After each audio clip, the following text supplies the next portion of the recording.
Okay, hello everybody. I'm going to immediately ask you to put into practice the show of hands that Fiona mentioned.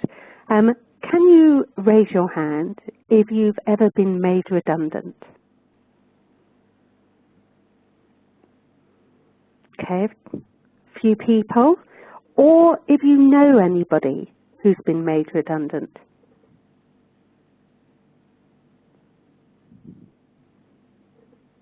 Quite a lot more. So you may be surprised here that I consider myself fortunate that I was made redundant from my first proper job. It was actually voluntary redundancy. It was my choice to leave. It was from an excellent company. I worked for P&G at the time. And most importantly, because they're an excellent company, my redundancy package included outplacement support in the form of a career coach. Now, I wasn't the mature, measured individual you hear today. It was 20 years ago, and at the age of 27, the kindest way to describe me was confident and self-assured. The more accurate description was probably cocky and arrogant. The economy was very different in the 1990s, and I'd had it easy. I'd got a good degree from university, and I'd had my pick of graduate jobs with blue-chip companies when I accepted a job in product research for P&G.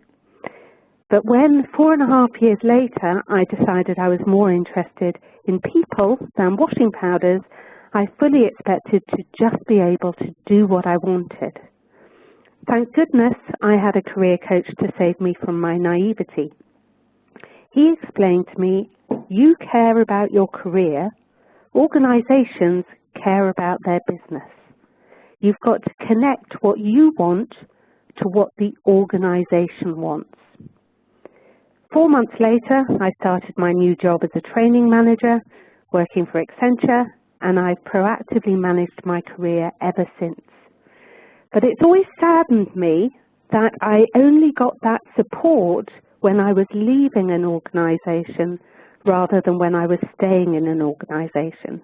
And ever since, I've been passionate about helping people get more satisfaction from their working lives and manage their careers within their organizations, leveraging the jobs they have rather than thinking they have to leave their company.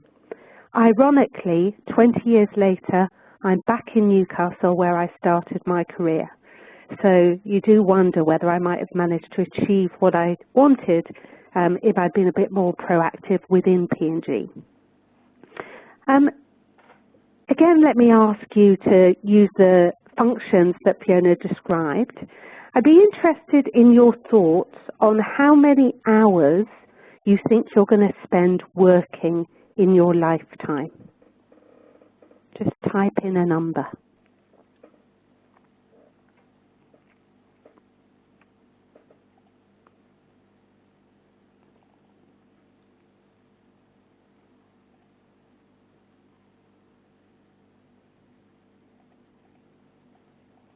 Do we have any answers? There we go. Got 80,000.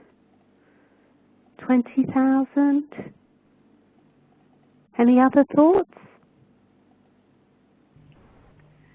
There's some other ones coming through that I'm not sure you can see actually. We've got 50,000, 1,200, 1 million, 83,200, 86,000, 73,000. Okay, well we've got some good mathematicians online, I think, because the average is 70,000 hours.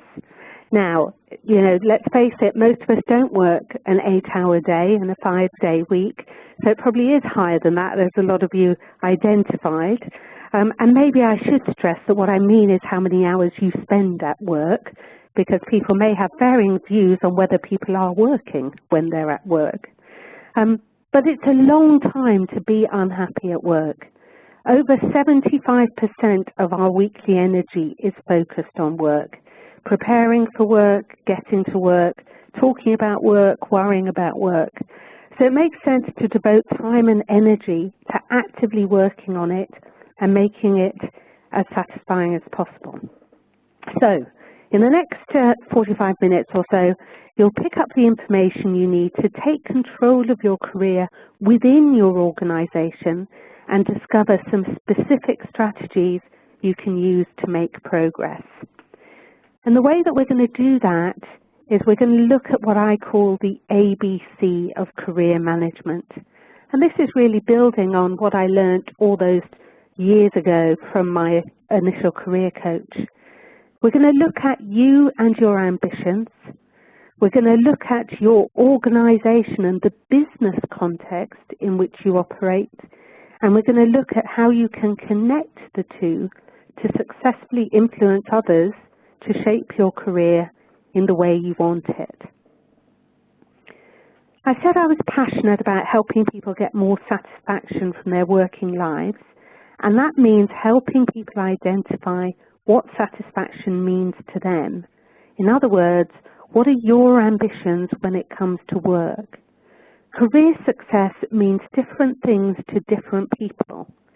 For some people, it's about finding a way to continue learning. For others, it's about achieving recognition. For some, it's about moving into a role that's more interesting and fulfilling. Being in control of your career means different things to different people. So you need to decide what it means to you, and you need to get to know the real you. And the first thing is about being clear on what's important to you in terms of your career. We can often be very focused on all the things that we're dissatisfied with in terms of our career, but a lot less clear on what that means in terms of what's important to us and why. It's not always the opposite of what we don't want. So I recommend you put aside time to reflect on your career to date and the decisions you've made. Think about the proudest achievements you've had to date. What skills did you use? What are your interests outside of work? What kind of activities do you enjoy most?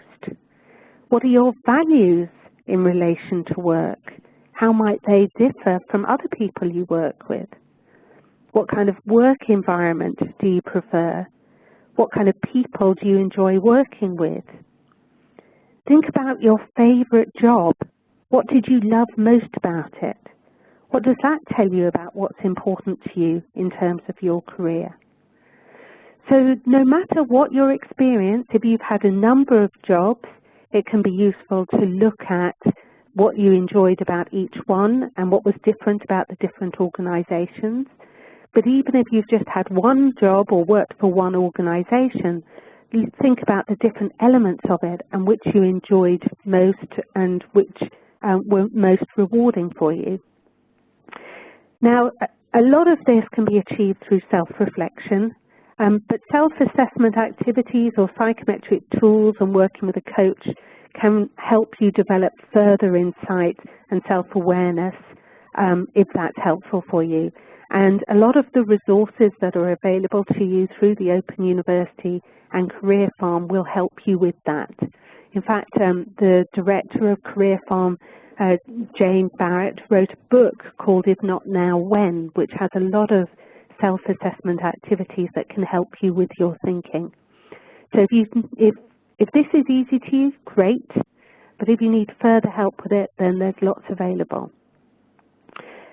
The next aspect is thinking about developing a picture of future success in terms of being clear on what you want from your career. Now, by this, I don't necessarily mean a specific career goal, which a lot of people feel quite difficult to articulate. I really mean, a picture that helps you set direction.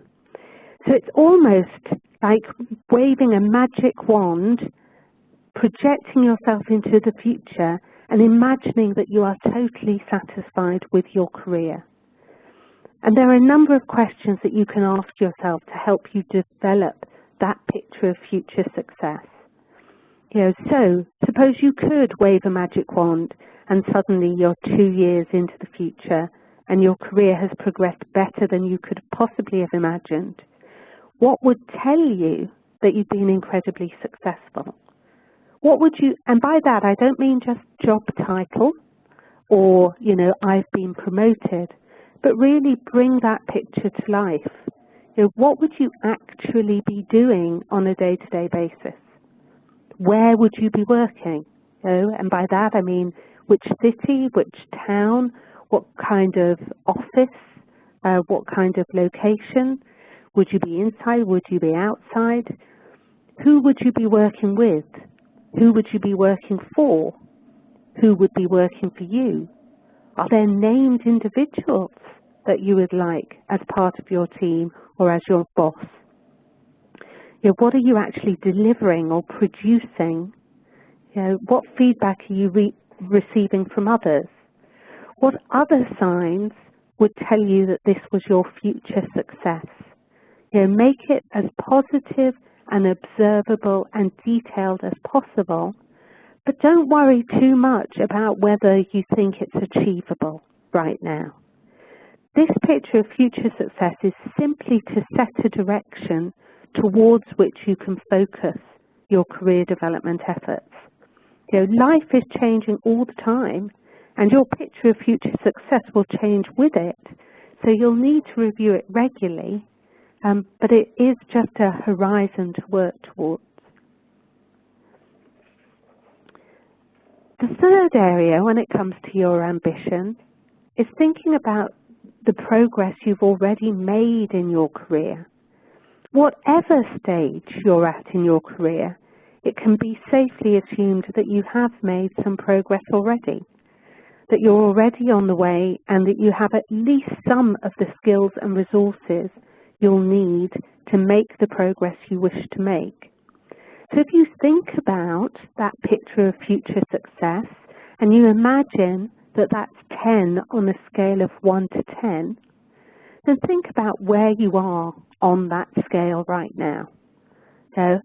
And rather than thinking about all the reasons why you're not at 10, think about instead what puts you as high as you are and not lower. So what are all the reasons you are wherever you are, whether it be 2, 3, 4, 7, 8 or 9, what are all the things that have put you where you are and not lower? What's helped you make the progress you've already made? And then what would take you one step up? So let's not immediately worry about 10, which may be away in the distance. As I said, we were talking about a horizon. But just facing in that direction, what's got you as far as you are and what could take you just one step further. Because it's all those skills and resources and steps that you have taken already to make progress that will help you continue to make progress in your career. And it's also worth recognizing that there are lots of different ways forward. It can be as simple as a change in attitude to your current role. It could be about developing to a role in a different area that's in a kind of same level or same area of responsibility. It could be about progressing to a role in a different area. It could be a promotion, and actually one that's not listed here, it could actually be a downsizing. It could be a reducing of your role or a change in responsibilities. So those are some things to think about in terms of thinking about your ambition. Before we move on to talk about the business and exploring possible opportunities, I'm just going to ask Fiona if we've got any questions. Not at the moment, Antoinette. Okay.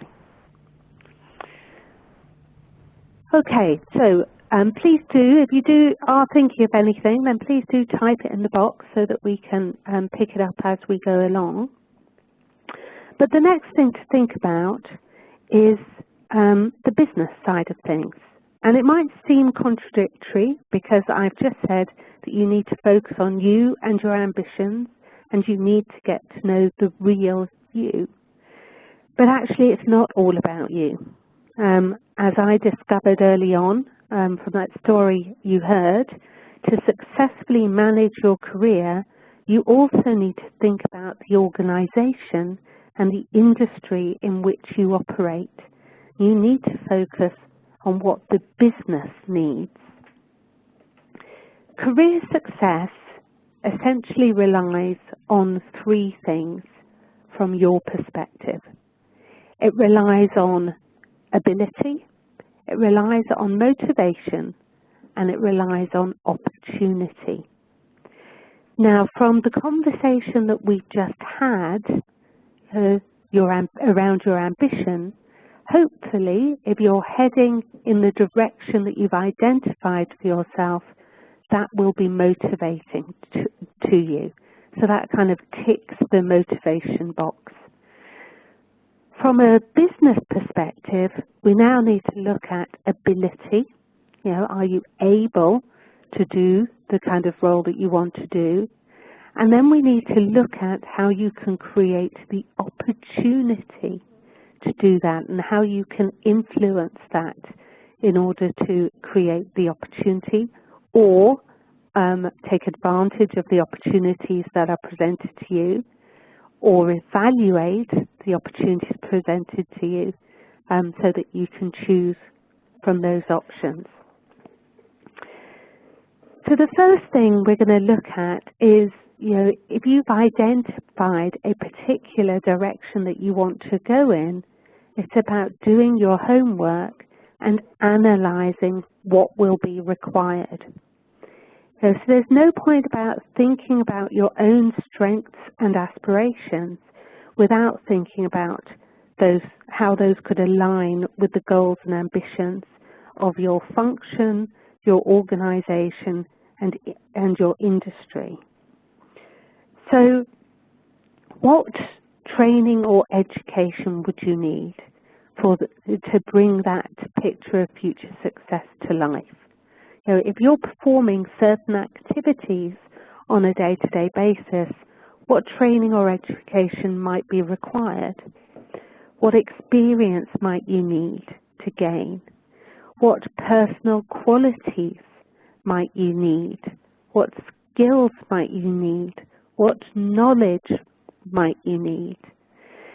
Now, this is a lot easier to identify when you've developed a really granular picture of future success, because you can really think, can I imagine that I can do that today or tomorrow? If not, what support do I need in order to do that? And some of it you may not know yet. Quite often we may have an aspiration to change career or to get promoted, but actually, do we really know what our boss's job involves? Do we really know what skills are required or what knowledge would be needed? So then you need to think, well, if you don't know, how can you find out? My own example was I made a career change from developing washing powders to training and development. Now, I thought I knew a little bit about what was involved in that because I'd done some training, delivered some training courses within P&G. But to be honest, until I started talking to people that performed that role in organizations, I didn't really know what would be involved to do that role full time. And in actual fact, the role I eventually got was as a training manager. So managing training is somewhat different to delivering training. So that required different knowledge, different skills, different qualifications, and memberships of professional organizations. So it's really thinking about, what will be required so that you can then look at what skills you have and what the gap might be that you can start addressing. You also need to think about who you need to influence. So managing your career is never going to be just down to you. It's going to be other people that make the decision as to what opportunities there might be for you. So if it's about creating new opportunities in your current role, then it might simply be your boss that you need to influence. Maybe them alone would make the decision. Maybe you work in a matrix structure and there's somebody in your geography that you need to influence, and there's somebody in your function that you need to influence. Maybe if you want to transfer either department or geography, there's people in the new area that you want to move to that you need to influence. Whoever it is that you want to work for, maybe they're somebody you need to influence. So as my career progressed, I eventually became responsible for talent management and succession planning in organizations. And one of the things that I often found myself doing was chairing the talent review meeting, which is where people sit around and talk about who the talent is within the organization and where people might move to and how they could resource specific activities and projects with the best people in the organization or the skilled people in the organization.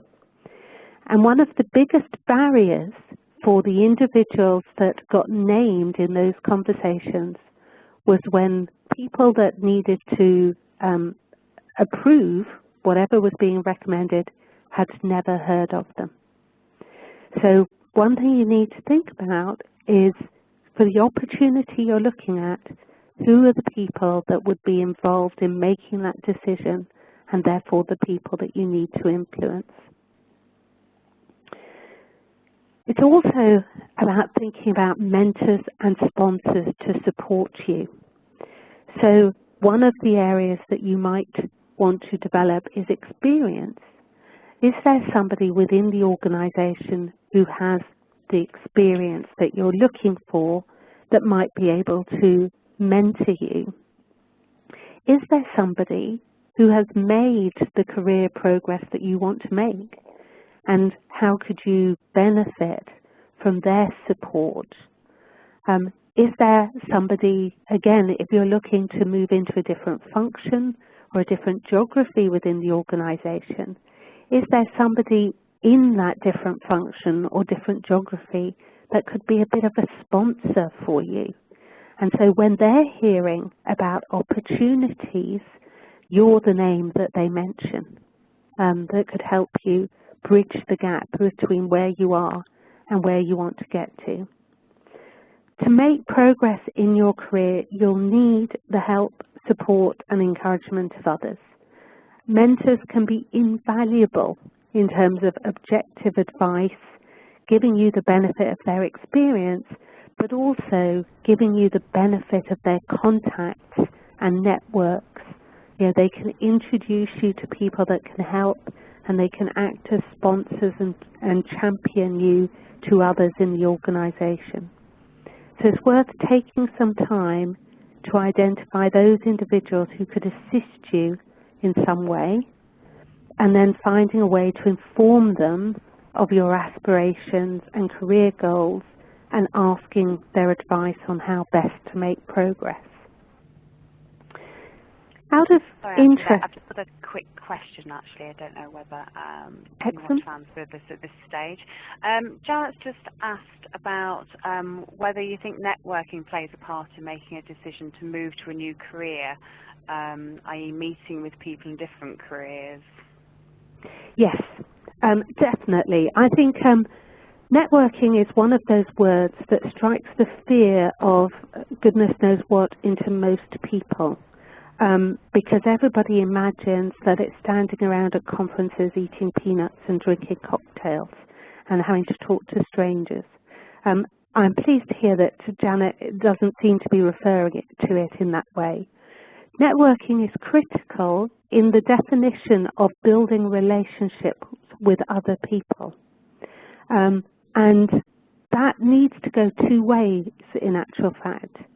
One of the errors of networking And one of the reasons probably why most people dread it so much is the thought that you're going to either be bombarded with other people asking for help from you, or that you have to go around, touting yourself and, blowing your own trumpet and asking for help from others.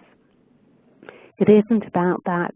It is about establishing a relationship with somebody that is mutually beneficial, but actually through that relationship taking the opportunity to express what it is that you're interested in, what you're good at, how you can add value, so that you're the person that they think of if opportunities come up. But it's also about being helpful to them, so actually, how can I be helpful to you? And I know that there is often an assumption that if you are more junior, say, in an organisation, then, you're not, how could I help a more senior individual? Actually, you can help hugely, because all the senior people in organisations need to understand how all their employees are feeling. They need to know what's going on at all levels, and they need to understand, how different people are working, how different functions are working, and how people are feeling. So, all of those relationships can be two-way, and it is a very important strategy. I hope that answers the question. Out of interest, I was going to ask for a show of hands as to how many people are working in organisations with formal mentoring programs that they could be part of.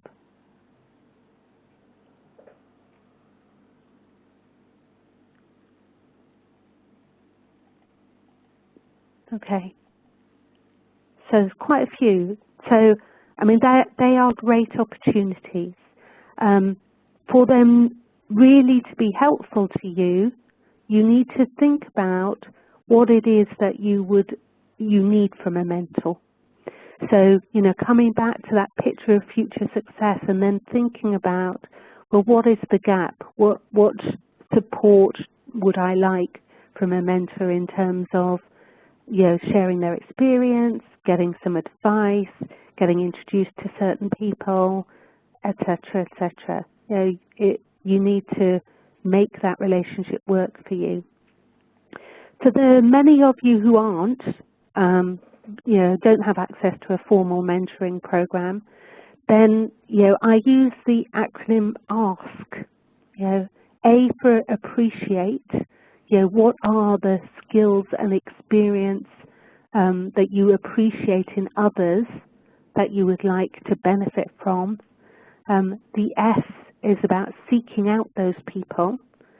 Either think about people that you already know, or ask others in your network who might be able to give you that support and guidance. And the K is for know-how, and that is as much your own know-how as the know-how you are looking for.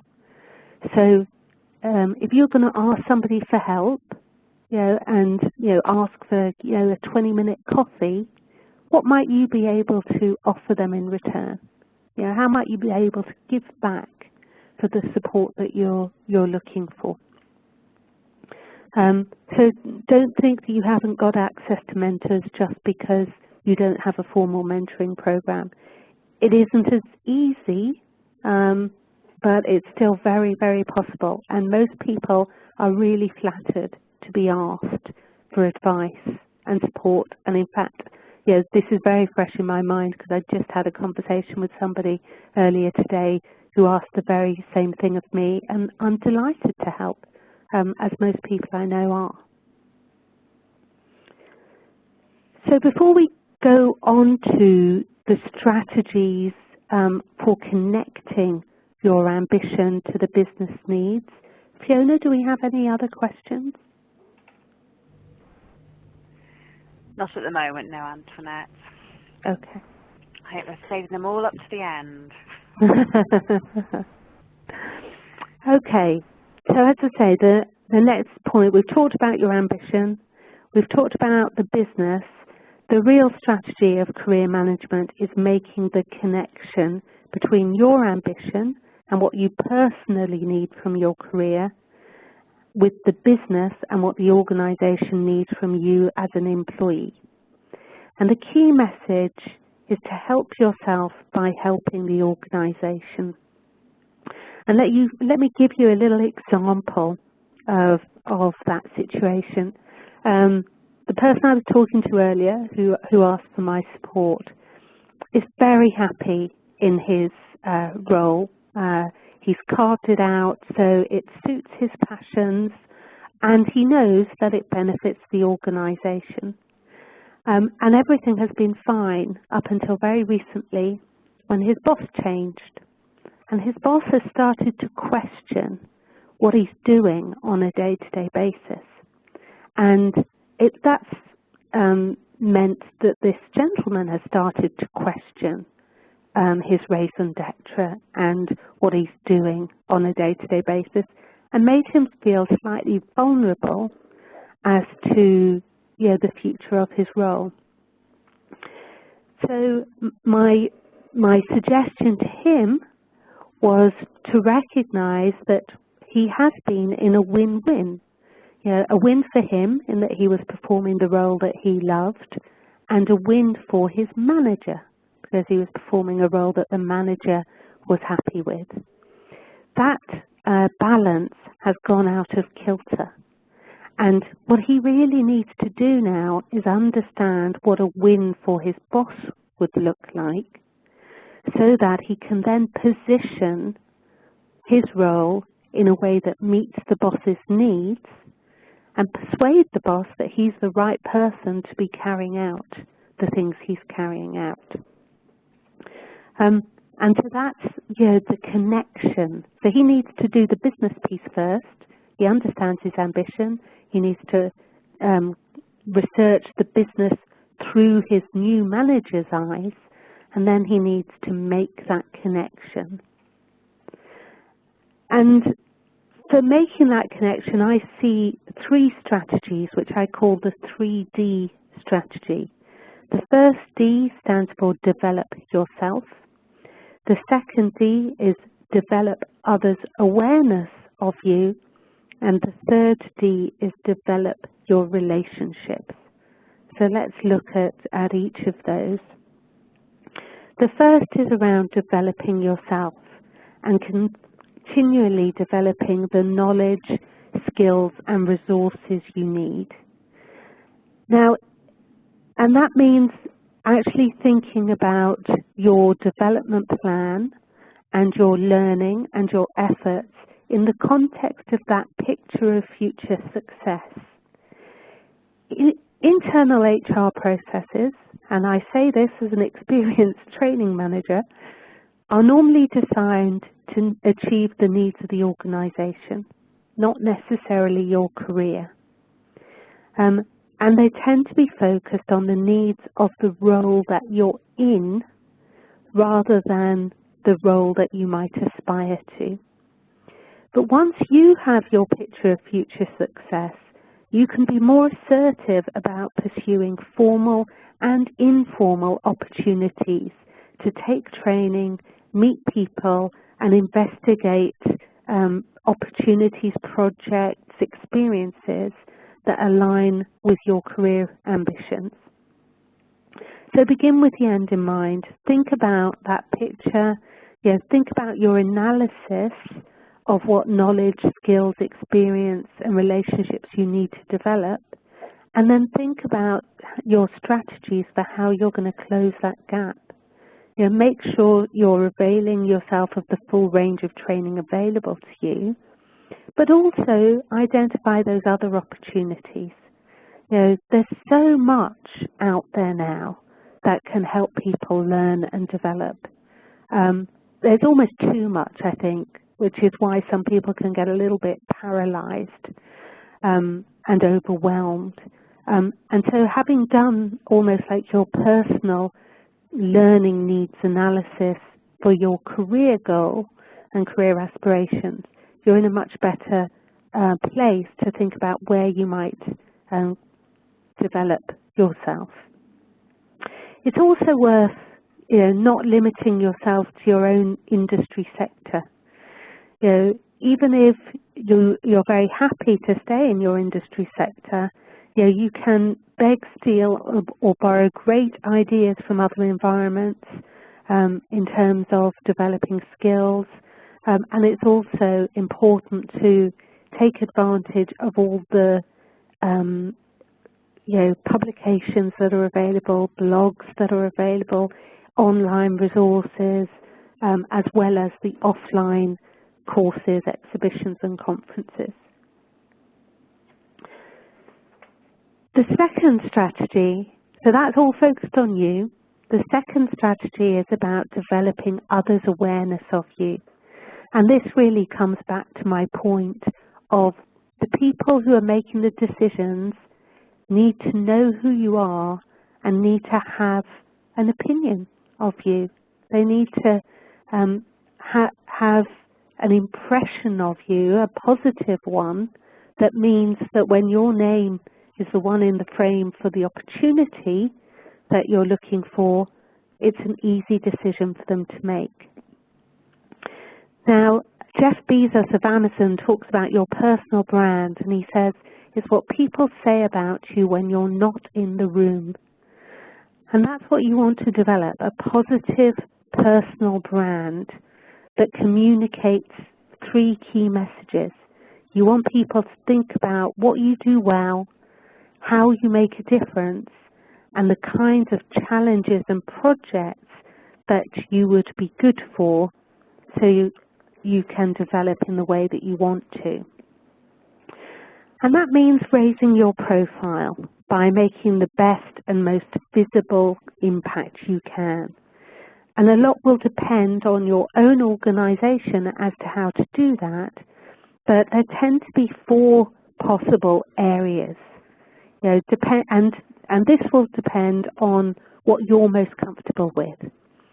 So, one opportunity is writing.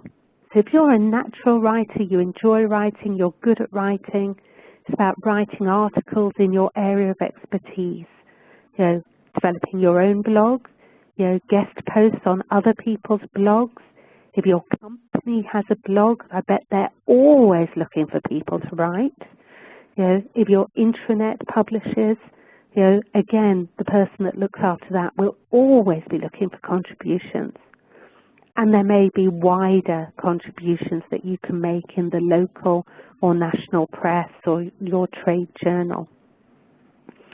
If you're somebody like me who is perfectly happy to stand up in front of groups of people, then you might like to speak. It's a great way to get visibility.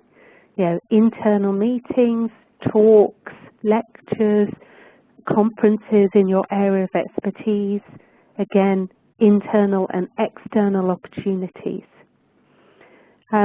You may prefer a more kind of low-key exposure around training new recruits, colleagues. Maybe you could play the role of a mentor. All of those mentoring programs that you mentioned, or maybe they're looking for people to serve as mentors on those programs. Or maybe it's about project management. Maybe that's your natural skill set and something you enjoy doing. So you could lead task forces or project groups or meetings or ad hoc groups. There are generally lots and lots of opportunities within organizations where people are looking for help in these areas, and stepping up and taking those opportunities or offering those opportunities will get your name known and associated with the skills that you can display or your area of interest that you can demonstrate through these different means. But I would suggest, make it something that you enjoy doing so that it's an easy step for you. And then the third D comes back to Janet's excellent point. Develop your relationships. build your network. Even with the speed, ease of access and global reach of information, people still make decisions based on personal experience and relationships. We want to know, like and trust the people we work and partner with, so people will rely on their own experiences with a person and the references of those they trust. So your challenge really is to take advantage of that situation by getting connected with decision makers and influencers and expanding your network. I'm sure you're all aware of the 6 degrees of separation. That means that actually you are connected to those decision makers and influencers, probably only by a couple of degrees if it's within your own organization. So you need to build your network to raise your profile. So those are the 3D strategies to really try and get yourself into a position where you can either create opportunities for yourself by articulating your ambition, demonstrating how it can meet the needs of the business, and thereby connecting those two, or being the person that the business thinks of when they have an opportunity that connects with your ambition, because you're the person that has demonstrated what's needed. Antoinette, we've just got a couple of questions that have come through, if you're okay to... oh, well done. Questions. It's a couple of things, actually. Just first, before I actually give you the first question, Janet Barker's just actually posted, if any of you have seen this on the chat, just saying that the Open University Alumni Career Network are looking for articles to add to their online repository that they're building for alumni. So if anybody's interested in contributing, then if you email Janet and let her know, then she can let you know how you would go about that. Brilliant. That's a useful thing to start off with. Okay, we have a question from Angela. Angela's asking, is there a danger of being seen as someone who spends too much time on activities outside of your role?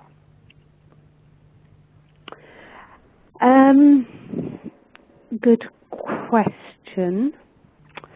I think it needs to have the support of your manager. So I'm guessing that, you know, if you're so focused on doing things that are going to lead you to your future rather than helping you deliver on your present, then I could see why that would be an issue. You have to be doing what's required in your current role to the best, if not the most brilliant of your ability.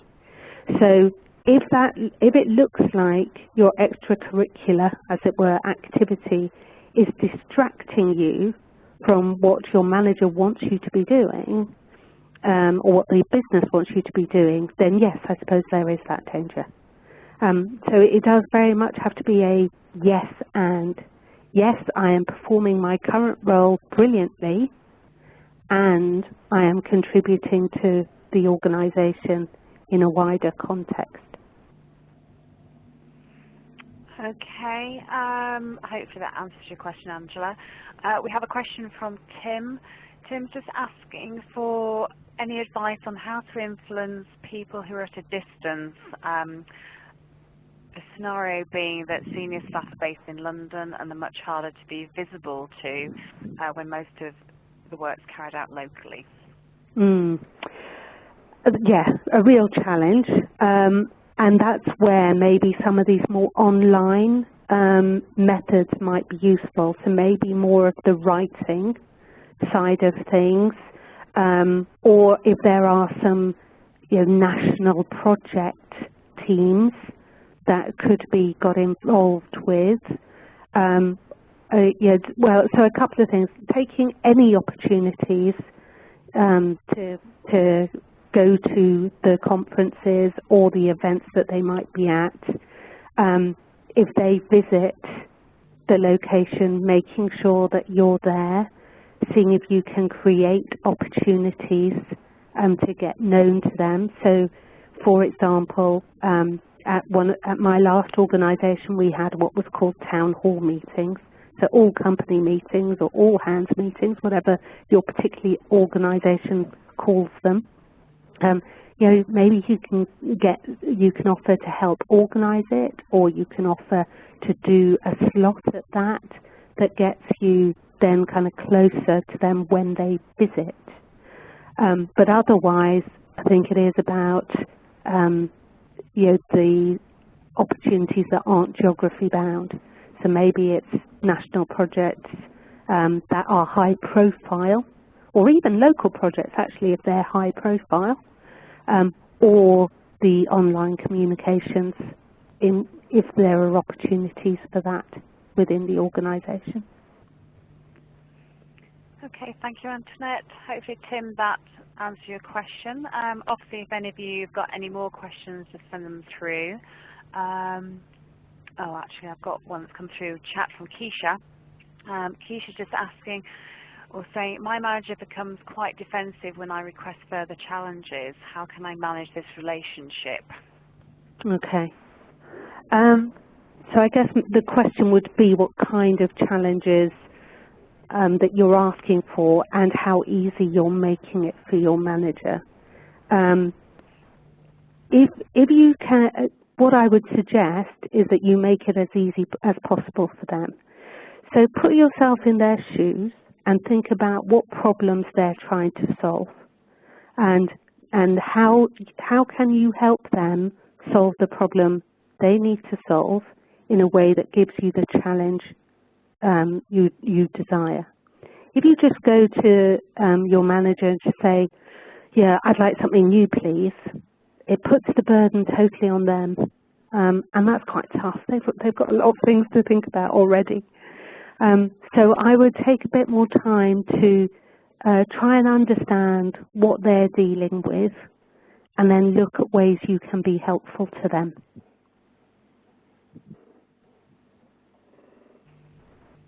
Okay, there's nothing coming through at the moment, so obviously if you have any questions for Antoinette, please hand those over.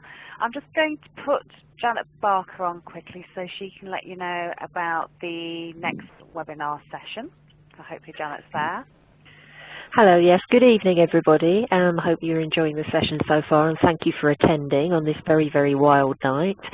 Our next webinar is the Employment and Engagement Hype or Hit, and it's by Bridget Grenville-Cleave. It is actually a rescheduled one, that's the November one that unfortunately failed. I do hope you'll be able to attend that one. I think it's going to be a very, very interesting session. And we also, if anybody is interested, we have a lunchtime webinar on just for half an hour on Tuesday to learn more about the CMI benefits for the OUBS alumni and students. We've got some good offers with CMI. We're partnering with them at the moment. So that's on Tuesday the 18th at 12:15, and if you want to know about that, that's on the forthcoming events alumni website. So do have a look and join if you can. I'll go over to you now, Fiona. Okay. There's no more questions at the moment, Antoinette. Do you want to continue? Okay, great. So that kind of summarises the key points. I think just building on that last question, a lot of it is about, as I say, help yourself by helping the organisation. Think about what you want, how your ambition can help the business, and therefore how you can connect the two. But I would also focus on the steps you can take in the short term. Life is changing all the time, so it is impossible to develop a long-term career plan that's structured and predictable.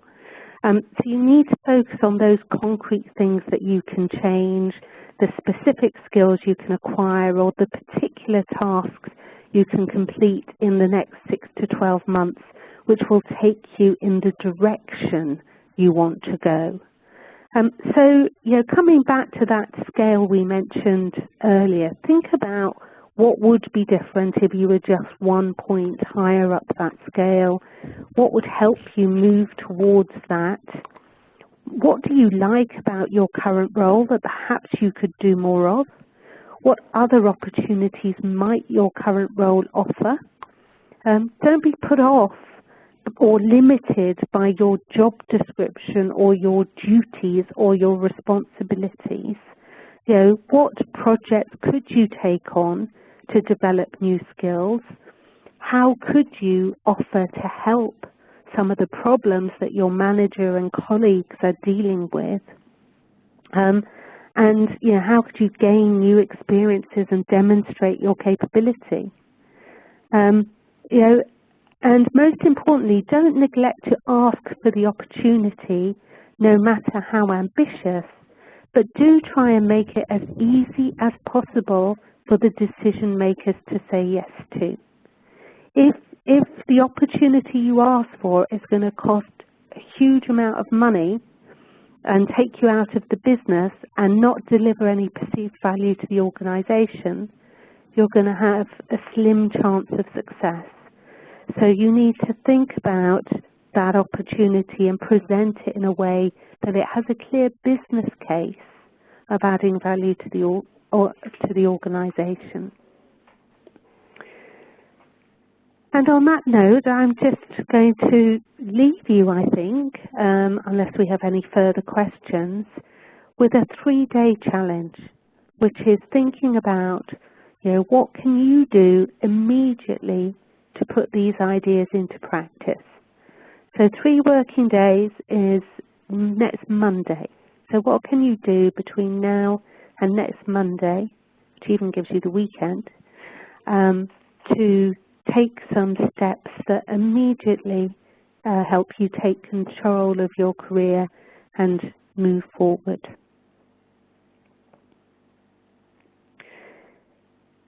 So that's everything that I wanted to cover. Any further questions, Fiona? No more at this stage. Okay. Is there? No, it's all right. I thought there was, but Dave was just saying it was an interesting session. Thank you very much. Okay, well, thank you. So, obviously, I wish you huge amounts of luck. And let me just point you to the resources that are available for you. So I'm sure you have access to these details outside of this session, but you have access to the Career Maximizer program and further information and resources via the Career Farm website, and your login details and password are right there. So do make a note of those so that you can access all the support